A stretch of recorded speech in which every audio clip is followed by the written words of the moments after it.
Um, okay, there. Oh, there we go. It's recording, I think. Are we all good, We're Quasar? recording. I don't agree to be recorded. You do not consent. Cool. Anyway, folks, thank you for coming to this breakout room. Yeah, that is to sort of, have an informal conversation basically about the nature of code and law and the evolving sort of nature of that. Because obviously, the presumptions or sort of the word's not coming to me.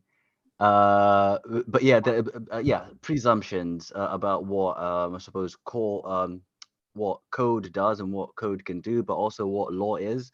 We sort of think about it, the wigs, and that kind of funny, in buildings, right? Like a court of law kind of thing.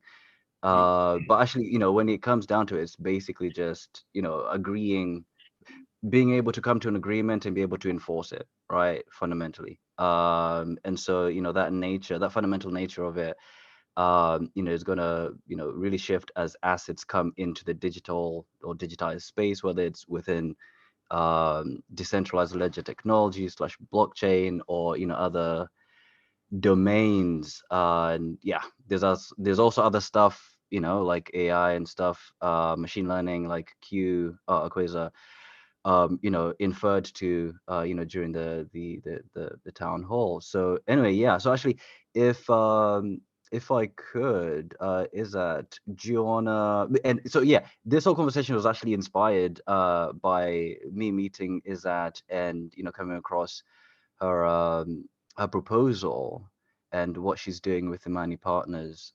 So actually, yeah, if you could just kind of like give us some context around what you're doing and what you're sort of aspiring to achieve with the proposal, but also Imani Partners in general moving forward, kind of thing that can then sort of set the foundation for an open conversation, and let's sort of see where that goes.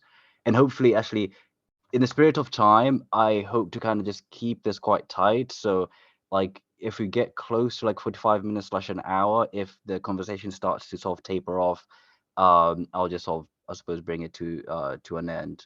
Yeah, so let's try and look to just keep it nice and tight. But yeah, Sure.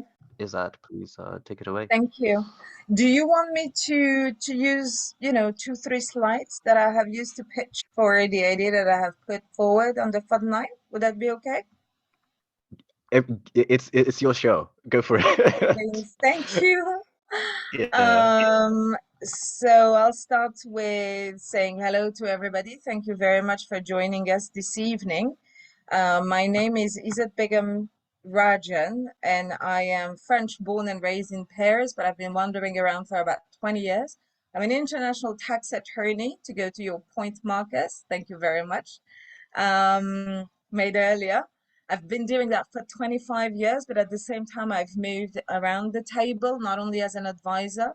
I grew up professionally in-house, so in large multinationals, Capgemini, Maersk, the Danish consortium, handling very large tax disputes and controversies.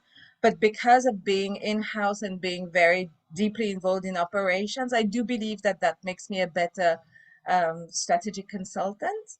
And I'm a former EY equity partner for Africa, because the bulk of my career has been focusing on Europe, Africa, the Middle East, and India. And the proposal that I have put forward is this one. Can everybody see my screen? Is it okay? Okay, cool beans.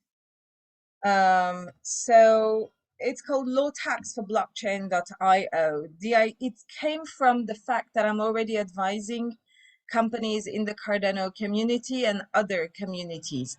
And it came to me very quickly that the founders are always focusing on the tech, the product, the service, but overlooking quite for a long time actually anything law, tax related, but also overall strategic and finance related. And to overcome that challenge and also the uncertainty of everything legal and tax related to the Web3 crypto space, I have decided to have an add-on with my co-founder, and I'll come to that a bit later, to have an automated conversation on a platform, an app, so Web2. But however, helping to put that seed of anything strategic, legal, tax, and financial in the minds of the founders, and also help them maybe realize that it's not the Everest to climb, and there are people out there here to help them, whether in the Cardano community or elsewhere, because the vocation of law, tax for blockchain is to start and grow with Cardano, but also to advise other communities out there. So to be a little bit chain agnostic, if I can call it like that. And the idea through that automated conversation is for us also to gather the data points that are relevant for the founders who have concerns and who have no idea about where they should go to, who they should speak to, where they should incorporate, for instance, from the get-go, etc. And use that app as a gateway to a community of advisors, stretching from, West Coast US to East, Southeast Singapore, and everything in between, to make sure that the founders feel supported in a robust and accurate way, despite the ever-changing environment, legal, regulatory, and tax in which we're evolving in that space. So this is what it looks like for now. It's a placeholder with a link to our YouTube channel where we're gonna upload more videos before the end of the month. And Andrew Forson is my co-founder. Some of you might know him because he is already a funded proposer in Catalyst in previous funds, and he's working with Emurgo, Joget, etc. These are the companies and organizations that I work with in the ecosystem for now, and it's growing.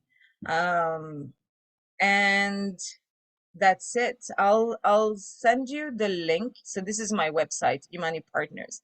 And the story behind that firm is that I used to live in Nairobi, Kenya until September 2020. And unfortunately, when the COVID hit in March 2020, the schools closed, and I have two small monkeys that I still need education to become proper men. So I had to move back to a country that was making everything sure that the schools remain open so I could put my kids back in front of teachers. So I moved back to Paris after 20 years being around and abroad. I feel like an alien in my own country. You have no idea how it's difficult actually to adapt again.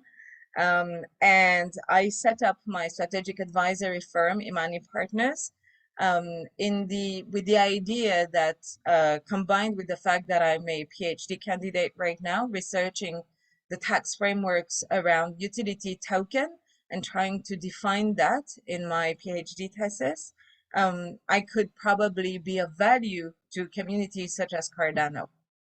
So thank you very much for your attention. I can see 5 messages in the chat. And if anybody has questions, please let me know. And thank you, Drake, for sharing that paper.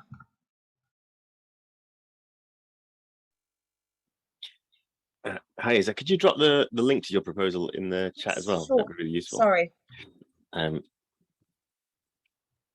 Absolutely. Very pleased that you're here, looking at Cardano and being involved, because I think there's a massive need for lawyers, professionals, accountants, all that sort of stuff. And I'm working with a team out of Zimbabwe who are looking to train accountants and lawyers in crypto-specific legalities. So actually getting you connected with them would be really good, because they don't have the expertise in house. So you informing on that would be brilliant. Absolutely. Anytime. Just going to read through the proposal now quickly. Oh, Matt? Yes, sure, Marcus. Thank you. So yeah. hit me now. So first of all, it's perfect that you've been working in a big corporation because that makes you actually eligible to do that. So no, the thing is that what I wanted to say with that before, there are many tax advisors out there who have never been doing anything else like that and never seen actually a company working or running with all the ups and downs. And when I studied law, this was exactly one of these parts where we saw, okay, they have their view and lawyers have the other view, like economic law and whatever you take it on. And my question refers to the part how you gonna do that when you have international requirements. Like in Germany, we have the BaFin, and in Switzerland, I think we have the FINMA.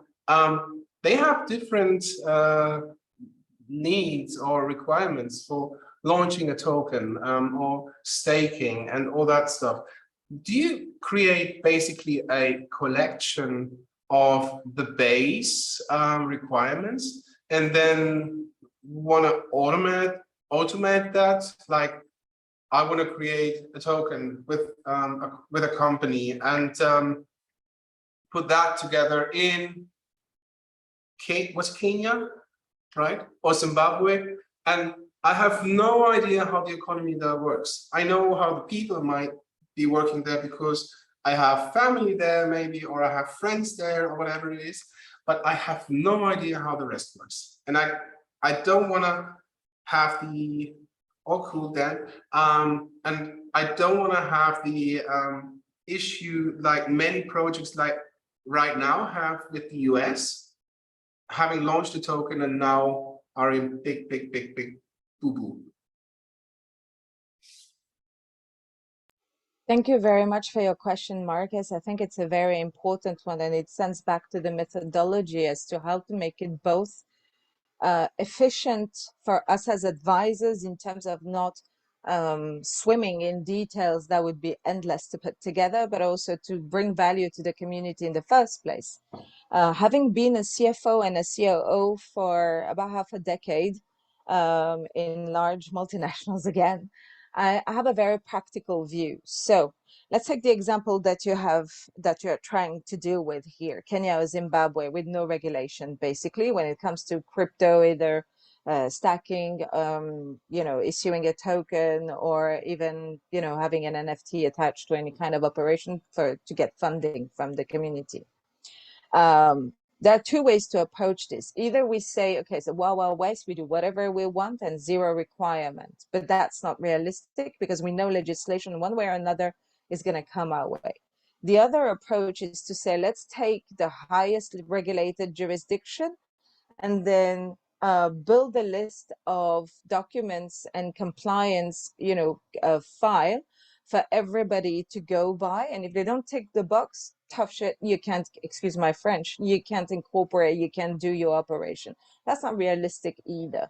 So I think what you're suggesting with the common base, minimal compliance documentation to feel on the safe side in case any regulator would come to you and try to take you down, essentially, and fine you and get you out of business. I think that's going to be the most practical approach on both sides. One for the advisors to make sure that it gives enough robust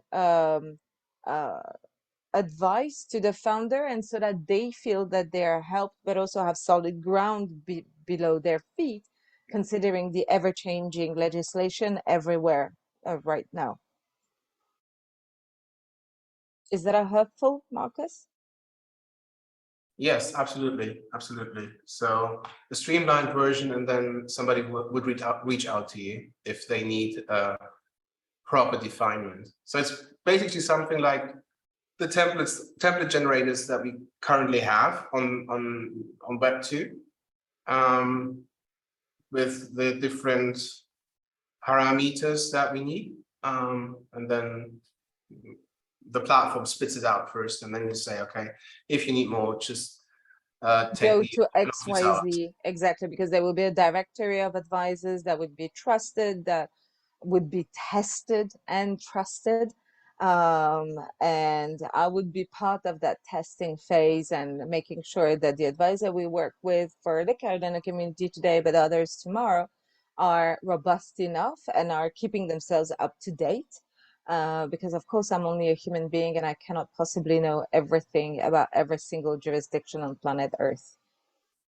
Can I expand on that? Does it disturb anybody, or is it okay? Yeah, sure, go for it. Thank you. The difficult thing about these things is usually that sorry, English, is that each company or each project is different in its base, and usually the biggest part for the advisor is to work herself or himself into the project to understand actually all the directions. So if somebody's approaching you, do they, I know it's all a concept yet, but do they bring up a business plan, or how do you want them to approach you so that you can make a most informed decision? Because the hat that we put on as an entrepreneur, luckily I can read that stuff, so I'm okay with that most of the time. I mean, there's a lot of things that I don't know, but I can go on the basics. But what I have seen when I was consulting, that most entrepreneurs, they're good at shaping a product, but they don't have any idea about the regulatory environment. And so the biggest issue for them is actually defining the questions that they want to ask. And do you see that being like covered by, I don't know, how do you want to cover that work that you have to put up to get into that business decision that you're actually making by providing the legal environment for them to be safe? Because there will be some liabilities that you have to take over when you do the consulting. How do you do that? Thank you very much for that question. So half of it is addressed through the automation of the conversation. I'm the one designing the questions as if I was sitting in front of the founder who doesn't have a clue about what he or she needs when engaging with me. And sometimes they acknowledge the fact that they're lost and they don't know anything about anything. Sometimes they say, I've already made up my mind, I want to go to Estonia. Then I prompt, why? What made you think that Estonia was the best place? Explain to me your business.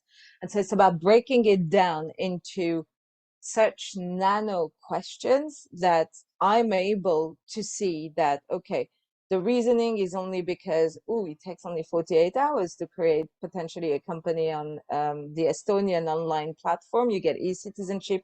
You can have your, papers delivered in the closest Estonian embassy. And it's just the fastest process they could find. And that is basically down the streets, right? In terms of proximity. But there's no other reason. Well, then that's not a reason good enough for me, because if it means that their business is actually not looking at Europe at all, but actually looking at Africa, there might be other jurisdictions in Africa that are most suitable, though less regulated and maybe more painful to deal with when you look at 48 hours in Estonia for incorporating company. So it's not only biased decision that I make on behalf of the founder, because I kind of heard that in your question, and I think it's fair that I will help the advisors to make their decisions, the founders to make their decisions, but I'm trying to bring in more criteria of objectivity so that they feel that I'm helping them basically to land on a solution. And I never tell them, oh, you should go there or there. I don't point out that jurisdictions. I tell them, these are the pros and cons for X. These are the pros and cons, for Y. These are the pros and cons for Z and A, B, C, D as well.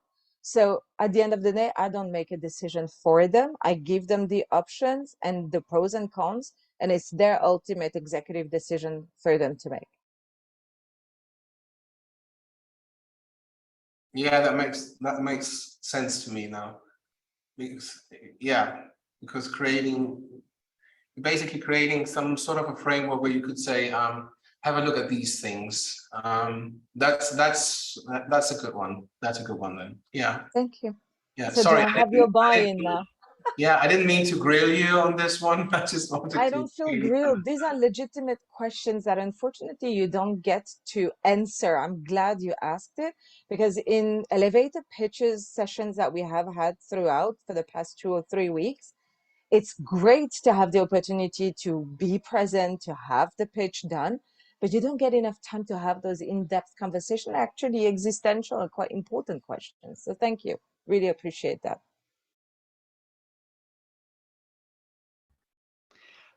Yeah, Zoe.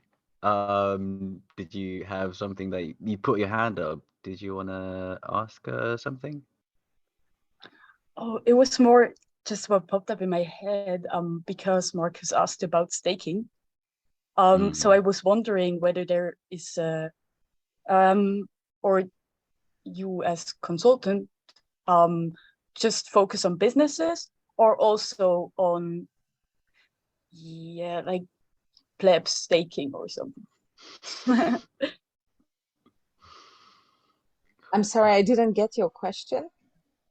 Sorry, whether you focus on businesses,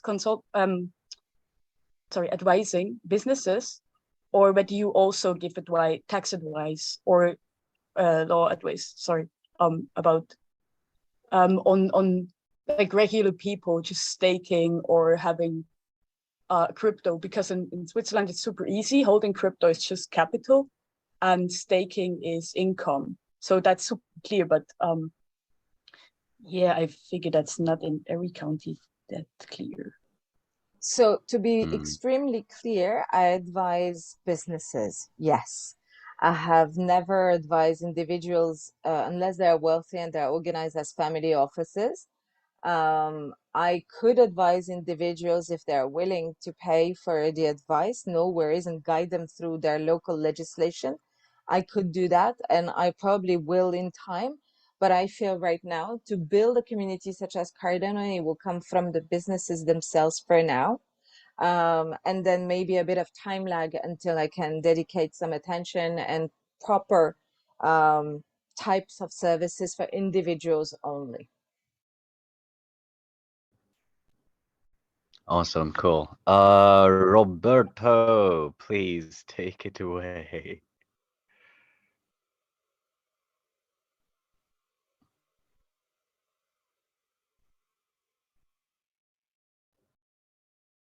Wait, what happened to Roberto? Did he just fall off the face of the earth? Wait, yeah, okay. Was that like a by mistake hand up or okay, cool. I'll assume that it was. All right, John, take it away. So I was just trying to think on a sort of macro level a bit about it. I guess the deal is that we are, as humans, we still need to have means to fund our public infrastructure, and that's why taxes is crucial still. So we all need roads, we all need police, we all need things like this in our nations. But do you see us getting to the point where actually international law comes and is ratified enough that overtakes, jurisdictions, particularly for things like crypto businesses, which tend to have a really, global, marketplace, and their base of operations is probably their smallest point of intact of where they touch the ground, whereas actually, they're influencing transfer of revenues, fees all around the world. Is there going to be a place where law actually is internationalized like that? It already is in Europe. There's a European decree coming up called MiCA about virtual assets. It's 170 pages long, and I'm not through it yet. So I can't possibly comment properly on the substance. But having a regulation that will be applicable in 27 countries at once is already international law, and EU law qualifies as such. Now, the OECD has also a blockchain task force that will be looking, is already having some gatherings and ideas, but they're still in the phase where they're looking at financial regulations, financial markets regulations, sorry, to be accurate, applicable to blockchain. They haven't quite yet gone through the process of trying to understand the technology to make sense of it and then potentially be innovative enough to be able to create that.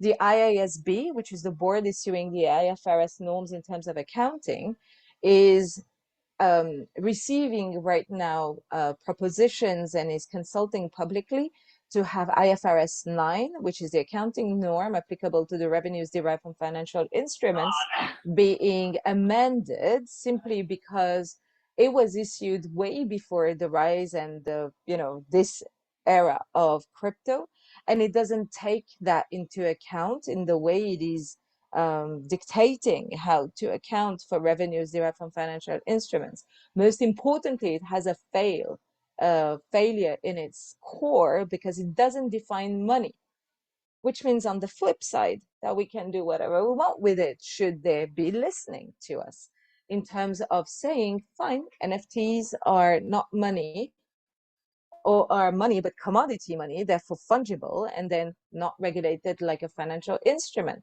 Because the whole US, is leading a whole pack of countries looking at, for instance, tokens as almost exclusively security tokens, but looking at defining those only through the lens of a case law dating back to the 1930s. So the only thing that I have to say about that, and that there will be no further comment about how the SEC deals with it, is what the heck? Can they not try to look at technology that is clearly not the same that it was in the 1930s and maybe rethink? That's a question. That's it. Yeah, because that's the sort of feeling I get, is that it lags so far behind, and and the pace of tech as it moves is ever increasing. So how do we keep pace with it? From the legal standpoints and the in the realm of borders and geography, it's a very different place now. Absolutely. Yeah, no, fascinating stuff, and I'd my hope is that we do head into, just we've got one place that we can go to, we can find out what our laws are and how they relate to us. So this seems like a step on that journey, an international knowledge base that can guide you through those initial questions and put you in front of the person who knows your scenario would be ideal. Really good. I think to complete my answer on the international law side, what would be more meaningful, I guess, is to have some kind of international framework to be able to be a valid, smart, robust legal wrapper for DAOs, because we're all struggling with choosing between Vermont, Wyoming, I don't know, Zook, if we can look at that, or anything else. And it's not adequate. I think that's the right word. Why choose a national legal wrapper when we're talking about an international organization? There are international association status. Why not something tailored, made for DAOs that are borderless anyway? So, and I believe that we should be advocating as a community, and I'm calling onto anybody who is interested and who has that influence capacity to join me, to ping me, to hit me on Twitter, but so that we can just sit down, gather forces, put our brains together, and maybe something good is going to come out of it, especially if we reach out to a legislator, or if we have a voice at forums such as the WTO, or I don't know, the UN. And I know those organizations are old, rusty, dusty, and have failed us, and even more so every day as we're seeing the international news unfold on our screens, and it's horrifying. But if we want, unfortunately, to be able to reach that goal of having a international legal wrapper for DAOs, we will have to speak with those organizations, whether we like it or not. How do we do that? That's what I want to figure out. What smart way to do that, and audible so that they can hear us and recognize us. Thank you. Yeah. So you're talking about lobbying that in, basically. I think lobbying has a lot of negative I don't connotation mean that in attached any to it. restrictive way, no. I agree with you. It would be lobbying. I was more thinking about a think tank, which is going to be the next phase of development of law tax for blockchain. So And then, this is a proper call. and then creating a new entity form of entity, basically. That means like the, I don't know, the DAO replacing some sort of a foundation type thingy. Because I think the foundation is currently the closest that we can get with the It's proposal. also foundation, yeah, but it has its limitations, unfortunately. Yeah. So trying to find a legal wrapper that would be palatable to the international communities of governments, the different organizations, whether it's the OECD, whether it's the WTO, and have that recognized and put into shape maybe in an international treaty, who knows? But for that, we need us pretty much everywhere. Mm-hmm. And at the top. Yeah.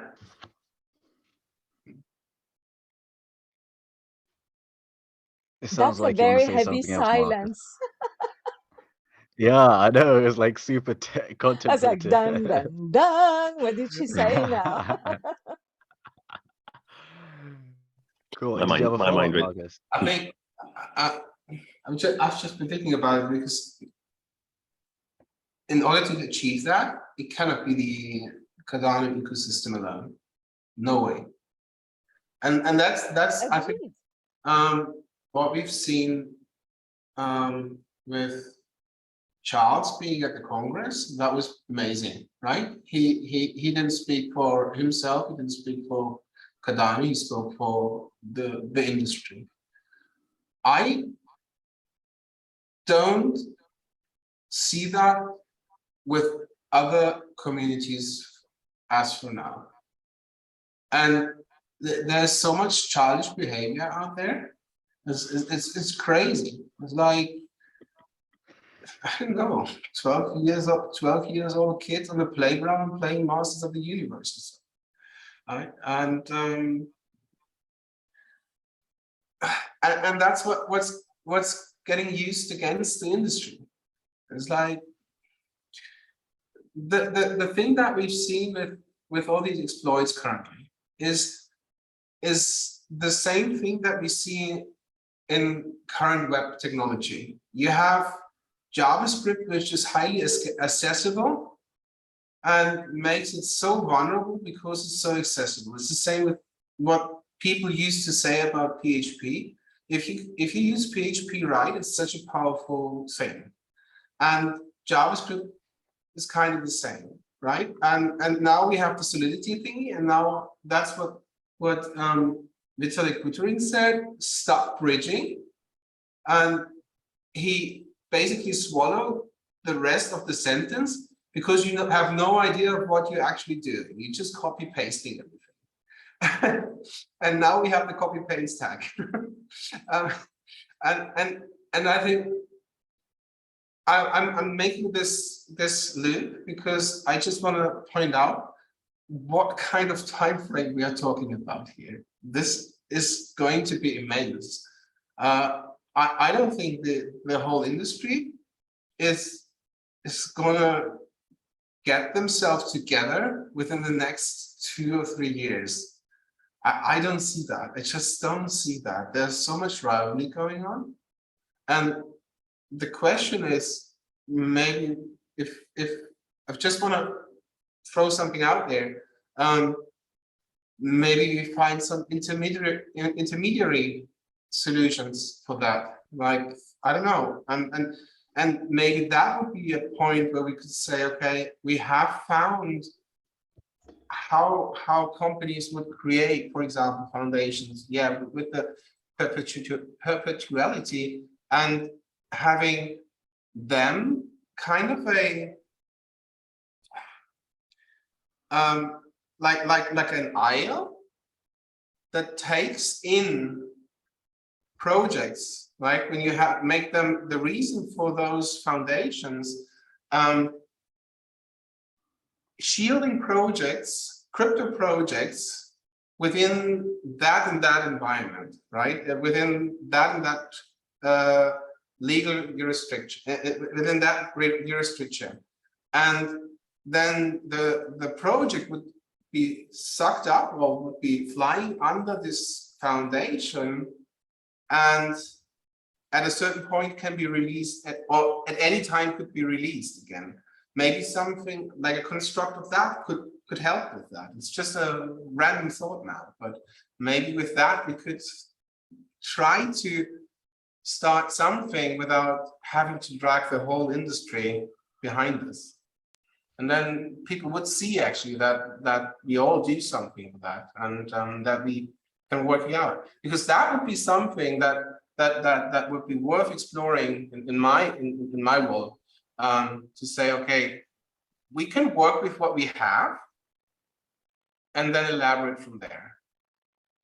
I don't know if that makes sense. I think it's a good way to approach it.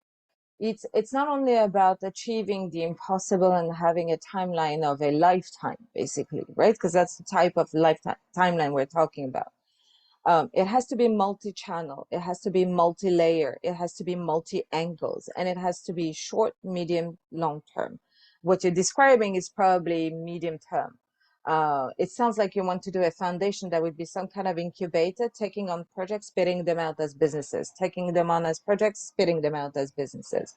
And in some kind of international wrapper that would be a foundation or something else that we could potentially patch together, right? For lack of better word. Yeah, And that's X foundations with the project as kind of a daughter or subsidiaries. correct. And I think that's a great way to get started, maybe in a couple years or 3 years, but keeping in mind the ultimate objective, because that's only a quick fix and it's not sustainable. I'm looking at sustainability as well. If a dirty trick, to call it like that, you know, without demeaning your idea, which is great, which is exactly what we're all trying to do right now, I think is a good step, because it's pragmatic and it will probably work, and almost no doubt. It will require less effort than gathering all the communities above and beyond Cardano, for sure. But it's not going to be loud enough. It's not going to be in terms of critical mass. That's what I'm trying to aim for. And if it takes a lifetime for me to get there, so be it. I'm raising 2 boys right now and putting ideas like NFT and, you know, DeFi at the service of impact projects, because the bulk of my clients do that. So that they carry on that work and they are raised with that in their DNA. Once we're enough of us with having kids raised with that DNA, and that crypto is like breathing air or drinking milk or whatever, then it's going to be better. But they need to be in the adulthood. So, you know, slowly but surely, taking all angles, all people, all ideas, and pushing. Yeah, I super agree, man. Like I really love, you know, the way you're thinking about it, and it's aligned not only with the Cardano way of thinking, but also just in my way of thinking. You know, doing things even if it take a while, but to do them right and to think about the bigger picture. Right. So I do have a few questions of my own, which I'll kind of like to throw in here to kind of try and address sort of other aspects of this. However, before I do that, I will turn it over to Roberto. I think that's his side. Yeah, to ask a question or to contribute, you know, whatever you want to do. Thank you. Sorry about before. I was on the wrong device. I just wanted to ask, from experience, the sad reality is that the countries that are the poorest are one of the big reasons why they're poor is because it's really hard to do business in them. It's bureaucracy, corruption, et cetera, et cetera. And one of the promises of blockchain is actually to include those people, right? A lot of the innovations should come from poor countries, from Africa, from Central America, Latin America, just because the people that are most interested in resolving of having access to banking, whatever. There's a lot of innovation in countries that have a lot of problem accessing legal services. And because of the complexity of Web3, I imagine that a lot of these projects would not even get to the stage where they could afford these kinds of services, right? But there is value in the ideas just because of the perspective that they might hold. So maybe I'm understanding the proposal wrong. I was just asking sort of if there's any way of, or any idea of accessibility in terms of bringing in or advising projects that might be in a little bit more of an incubation stage, maybe not that much funding, but ideas that might be addressed to populations that are marginalized or in countries that would need it more, right? Would have an impact in the community in terms of we are doing what the promise of blockchain says it will do, right? Lift people out of poverty, access to financial institutions, access to justice, right? Access to legal services, even, because it, in theory, trims out the fat, right? So yeah, that was just my question. Thank you so much, Roberto. I can hear the passion in your voice as you are stating your question. I have to say that 100% of my client portfolio happens to be in the global south, doing 100% of crypto projects to have a positive impact on the quality of life, lifting people out of poverty, giving them access to affordable housing. And not 100% of my clients are funded. So surprise, surprise, I have extended time, brain power and juice to companies for free for a very limited amount of time over a period so that it's meaningful and they can grow and let time pass between conversations. But I'm doing that. It's not, I also need to pay for invoices and bills basically, and put food on the table. So it's not 100% of my portfolio, of course.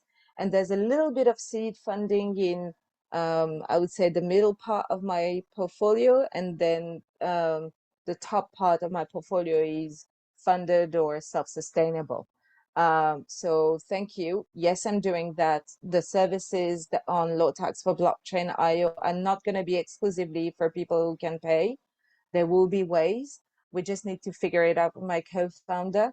But we also need to be a sustainable business ourselves. So it's going to be a matter of finding the right balance and the right, I would say, portion of businesses that we help pro bono, as we call it, and those who will pay for the services. But thank you. I think it's a very important question, and it's not only for global North companies, it's for everybody. And my heart is close to Africa, so please come and hit me. We can always have a chat. The first conversation is always for free. There can be 1, 2, or 3, by the way, depending on what is needed. So yes, of course. Awesome. Any follow-ups, Roberto? Is otherwise I'll assume. No, that was because you said kind of it. The pro bono kind of. The pro Side bono, thing. that was pretty much just a channel so people could access. That's great. Thank you for the answer. All right, awesome. Thank you for the question.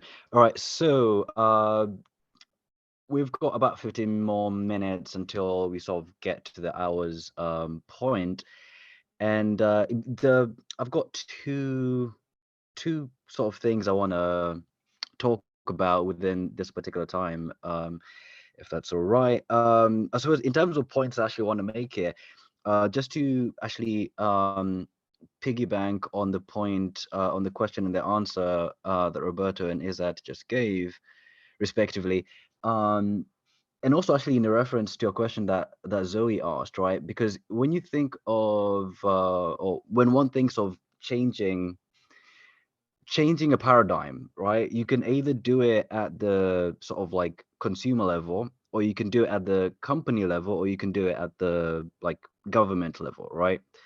And what one tends to find, in terms of input output, sort of ratios, if you do at the consumer level, sort of like, sort of like the question that Zoe asked about, it becomes very, very difficult, right? Like sort of advising individual after individual, that kind of thing. But then, you have this awesome, well, then the opposite is kind of true, in the context of government, right? Where there's a lot of inertia, a lot of red tape, bureaucracy, and so on. So the sweet spot sort of, I find, or I think, is, is in the middle, right? Where you got this sort of awesome automation happening where you're able to create services which are able to service a lot more people.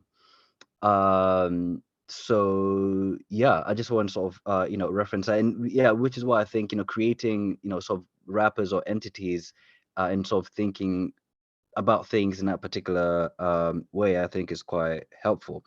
Now, in line with that, I think one of the things that's quite interesting is a while back, I remember Charles and team actually came over to London to talk to PwC, right? The huge accountancy. I think maybe even some law services related to accounting. Huge globally. They're having sort of conversations there. I think for the company IOHK, and maybe even how Cardano could maybe sort of fit into sort of taking what has worked in the legacy world, with in relation to sort of accounting, tax, and legal to an extent. But this happened a while back, and I've never really actually heard anything from that. And I think this kind of just goes to show that I think what needs to happen here is we need to do a bottom up approach, and I think and that's really quite in fitting with just the fundamental nature of the decentralized environment. So okay, now the two things I want to actually touch on here is PhDs and the Fat F. I think I'll start with the Fat F and then move on to PhDs, and I think we can sort of close it off there. So but the fat yeah the fat F is the Financial Action Task Force, and it's this body that I've thrown the Wikipedia link. The fat F is the acronym. I've thrown the Wikipedia link into the chat there, and yeah, so it's been a sort of controversial entity in that it's, well, on the surface it's sort of it claims to to independently create sort of best practices or advice for dealing with international monetary crime, like anti money laundering and and things like that. And what's interesting, is that there's a conflict here, right? As is becoming, increasingly the case, where you're having entities which are not actually different pronunciation. Remember my It's poor English? hey, we live in a multilingual world. Yeah, so yeah, this conflict where you have unelected bodies who come and create rules, which then governments then take as advice and just simply implement, but there's a questionable way of which those rules are actually in these entities which come together, which claim to be not influenced by any other jurisdictions or stuff like that. So there's a really interesting conversation here. I mean, to do with finance, yes, but also to do with entities to do with other segments like health and so on. So yeah, so Izzat, I was just curious, and anyone else actually, if you have any thoughts about the the FATF for the Financial Action Task Force. Yeah, or any other entities as such. Legitimacy of, exactly, this is it, the legitimacy of the rules. Precisely. Look, there are so there are, I think, diverging opinions about the legitimacy of the rules because of the legitimacy or lack of, or somewhat legitimacy of the bodies that issue those guidelines, regulations, rules, what have you. Because of that multi-layer now institutional governmental organizations, with ministries appointing representatives at the OECD, the WTO, the EU financial authority that is blacklisting or gray listing Mali or Mauritius or Dubai. You're like, excuse you, what? So I'm not allowed, me, Mauritius, to do business with you because you have decided I go on the gray list? Thank you so very much. What power do you have over my GDP at the end of the day?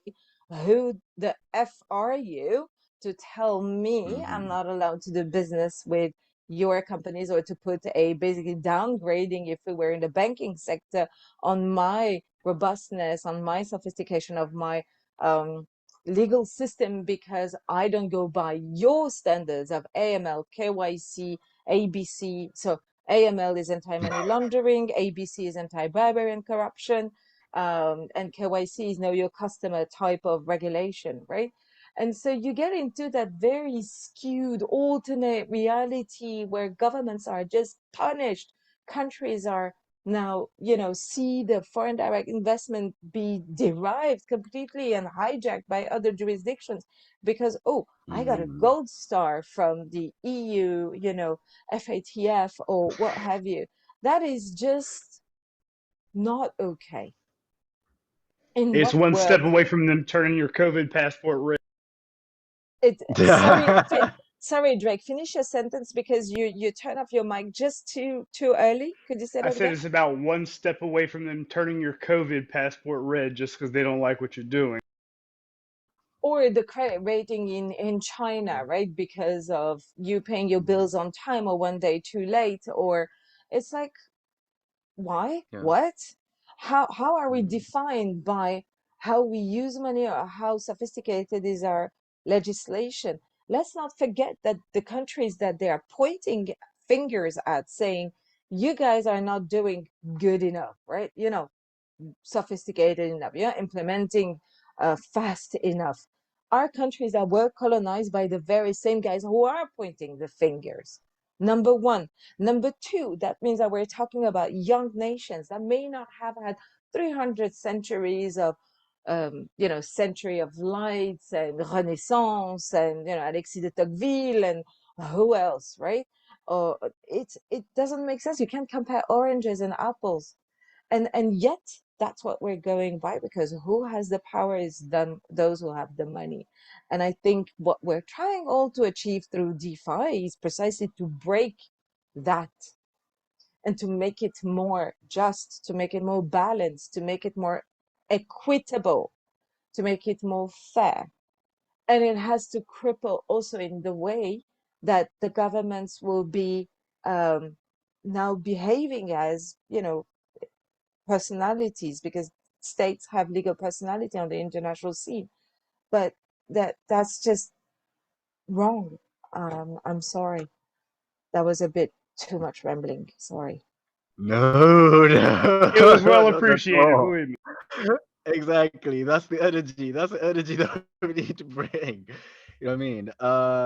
Yeah, cool. Okay, cool. Now sort of, landing the plane to bring it home. I feel like in the blurb that I was asked to provide for the breakout room, I mentioned the very beginning, spoke about the foundations which Cardano actually sort of, set out from a sort of formal, peer reviewed, perspective, etc. One of the things I find, in the context of blockchain is that people tend to, assume that, hey, like, this now means utopia, is happening, and we need to throw the baby out with the bathwater, and everything that, was before, like, just, needs to, to be out, kind of thing.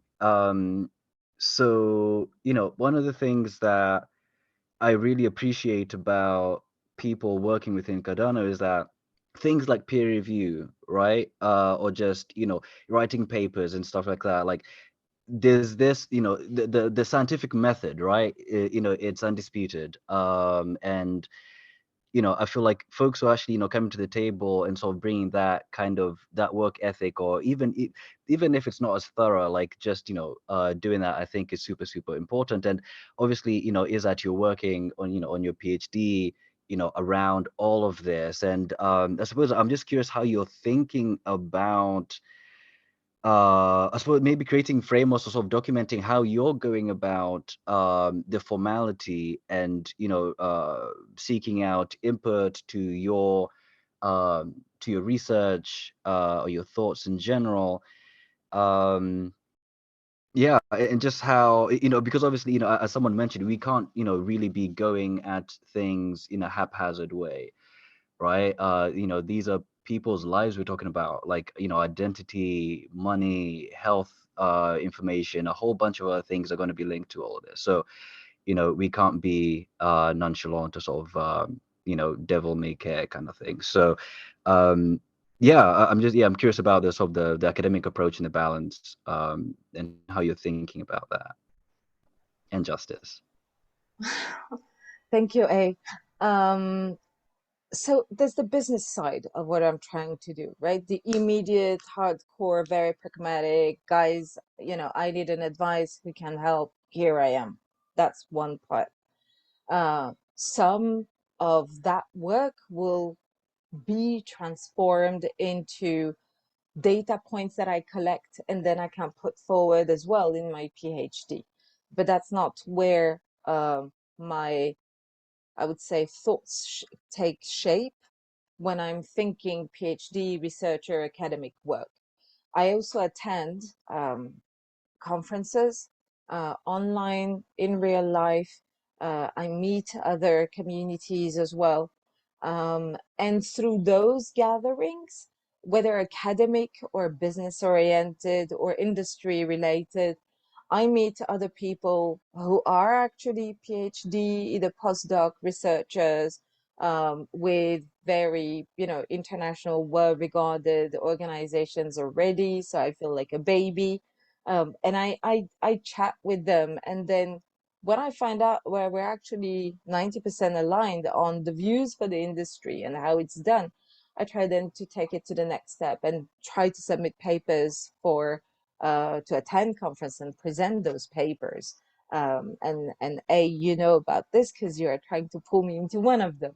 And thank you again for that. But this, it's almost like I have to be another person in that environment, because the academic work is certainly not the same in nature as the business one.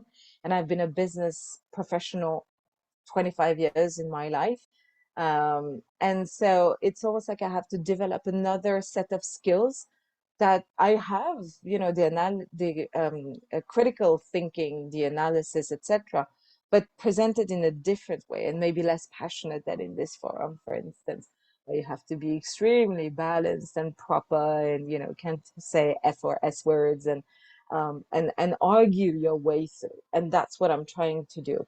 I'm very lucky that my thesis is supervised by a professor who's basically letting me go wild, but providing me all the support that I need in terms of correctness of the academic work, so that it's never challenged on the format, and that it follows the rules very rigid of that world, and that nobody questions the peer review process, the being out there, being challenged by other, well-established researchers and professors. So slowly but surely, I have about 3 or 4 conferences lined up for the next year in different forums in accounting, in tax and law, because I'm a little bit at the crossroads of all that. And I'm hoping to be able to bring the voice a little bit further, a little bit louder like that. I'm not sure I'm answering your question, but I feel it was the right answer. No, absolutely. No, that was it. Like, yeah, actually, yeah, like breaking it down and yeah, like, because at the end of the day, it's a balance. It's a balancing act between formality and informality, between the world, that has been and the world that will be, and it's super important to sort of, I suppose, communicate how one is thinking about what they're doing, because in this environment of open source, and so verifiability, which is super key. It's also, it helps eradicate what is it duplicate sort of duplicative efforts, right? And sort of I mean, du- different people approaching the same issue in different ways is good, because you've got resilience and redundancy and so on, but to an extent. But yeah, so yeah, man, this has been super, super awesome. The Florida storm or thunderstorm did not get the better of us, right? Because as far as I can see, we're still recording, so that's super awesome. Well, But Quasar has yeah, multiplied himself, so that's a good sign, I guess. he has what the hell is it called when cells like split up? Yeah, oh god, biology, my biological knowledge eludes me. But yeah, Quasar has split in two. uh No, I don't think I said duplicate F words. At least I hope not. Well, it's recorded, so I'll play back and I'll find that. Efforts. Yeah, no, it's efforts, not F words. Sorry. Okay, I so understood you well, but I just thought it was so just so perfect because it just matched with what Ivy just said. hey man, that's me. Yeah, thanks for making that, for highlighting that. Yeah, so anyway, I hate to to bring things to a close, but all good things must come to an end. But this has been super awesome. I was a bit apprehensive earlier. I've had a long day, but this just sort of energized me and got me excited about I was a bit apprehensive as well, because when people think code and law is like sleep, doze off and just like completely sleep, like people just but I'm glad that there are people who actually like go or think about it beyond the superficial kind of off-putting, like, oh, code is boring, law is boring aspect, and really understand it fundamentally, and actively thinking about it and actually doing super awesome stuff slowly but surely. So I'm assuming that there aren't any other questions, given that no one has raised their hands. Um, okay. Jonathan did, and actually, okay. So just to close off, obviously, the proposal is the link to the proposal is in the chat. So please check it out. And I'm assuming that folks have already registered to vote. So these things are important. Actually, one last sort of quick thing that I'll throw in here in regards to the proposal. Given I've been part of Catalyst, fortunately, from the very beginning, and one thing that I've been that has not really excited me about the whole process is that it's basically sort of turned out to be a bit of a a popularity contest, right? Where, you know, the proposals which end up getting funded are not really the ones which are doing challenging work, which actually will, you know, could have which would have results which have, you know, compounding and exponential outcomes. It's more, you know, socially, you know, sort of driven stuff which ends up winning proposals. So, you know, please, you know, you yourself, like, talk to other people about it and be like, hey, you know, this, you know, some really interesting work is happening here, you know, check it out, vote for it. Yeah, and actually Drake as well has just a quick mention in here, has speaking of AI, you know, he has a Swift, I'm not sure whether it's just Swift related, but supercomputer related proposal, which I think is super awesome. You know, again, going back to proposals which don't have, you know, sort of like the immediate social allure. You know, I think these things are super important to consider. And so, yeah, John, take it away with your question. If you want to keep the recording succinct, then you could drop it here. This might just fritter away to nothingness, but yeah. No. Please, yeah, go for it, and then yeah, we can end it. I was just thinking about, you know, is academia, is that sort of environment, like we've seen the success that it's brought to the Cardano blockchain in terms of robustness, stability. Is this actually the arena that international legal frameworks could be drafted and created in a healthier way than the bodies that we mentioned earlier, FATF and WEF and all the rest of the guys that pop up and mandate their own authority? Is so? Yeah, you're nodding, so I guess you agree. Yes, and yes. I'm only looking forward to working deeper with the academia in this ecosystem so that we can get that going. That's cool, and it's grassroots enough because it's not necessarily coming from a position of wealth, but more, you know, mental of contribution, right, and of Yeah. brain juice. Yeah, And that's also why the third fold of what my proposal would become is, so not a lobby group, as you have alluded to, Marcus, but it will be more of a think tank where we can do both advocacy, lobby, but also proper, robust academia research, you know, and just push and, you know, find the crack and find the answer. I didn't Set mean the that precedents ourselves. create a lobby group right now. I just said if to achieve that goal, to reach that new entity, you need to lobby, because otherwise you can't get through politics. well, that was one of my thoughts as well. Is actually, can this really be a grassroots movement? And that it doesn't even need to be taken to the position of lobbying.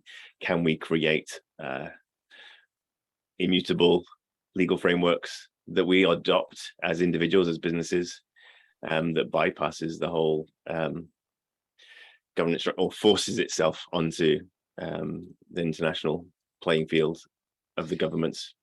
You would probably have a huge entropy facing you, because at a certain, people need security, and the research group I'm working with, they work exactly on these things. If you Google alternative theory of economics, then we have exactly that.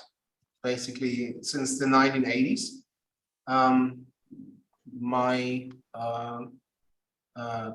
doctor father, who has passed away, unfortunately, they created a framework which is based on thermodynamics, and it's exactly that, what they are talking about this entropy that you need as a user of an entity or something that you want to build, because otherwise you cannot make decisions that will be long lasting. That's exactly what you have right now with the SEC going after everybody. that ever issued a token in the US. This is exactly the thing that you might face if you just go from the grassroots perspective. I think it's really important to have the grassroots perspective, but you need to convince the leadership, the government, to have you supported. There was another discussion on that one just recently regarding Cardano, where they implemented their where was it with the dates in Africa, where they have currently Ethiopia, right? It was shifted to Nairobi, Kenya earlier this year due to the political instability in Ethiopia. Yes. But yes, it's still East Africa. Yeah, absolutely. And even with the you know, we've seen that we're actually starting to hit that sort of, it's particularly, you know, it's US government level where Charles is you know, publicly speaking, and we have senators now who are coming in with a crypto agenda or a blockchain agenda around decentralized identity and starting to make grounds. Is it, you know, is it a matter that we could actually build up critical mass and overcome this entropy? Yeah, because that's what I'd like. Yeah, that is the question. All right, so let us wrap it up. Yeah, in an effort to respect Izzat's time. Yeah, let's conclude at this point. Izzat, thank you very much for your presence, your knowledge. Yeah, and just actually, you know, being a member of this community, my optimism for a brighter future, you know, that crypto brings, or you know, could bring forward, you know, if we actually diligently work towards it. You're being part of this journey, you know, and your contributions are super appreciated by me, and I'm sure by others. So cool. With that, Q, do you wanna kill the recording?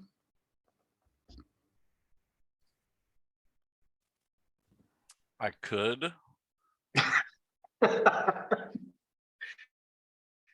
If you wouldn't have voted against recording before, now you are not eligible to do that, right?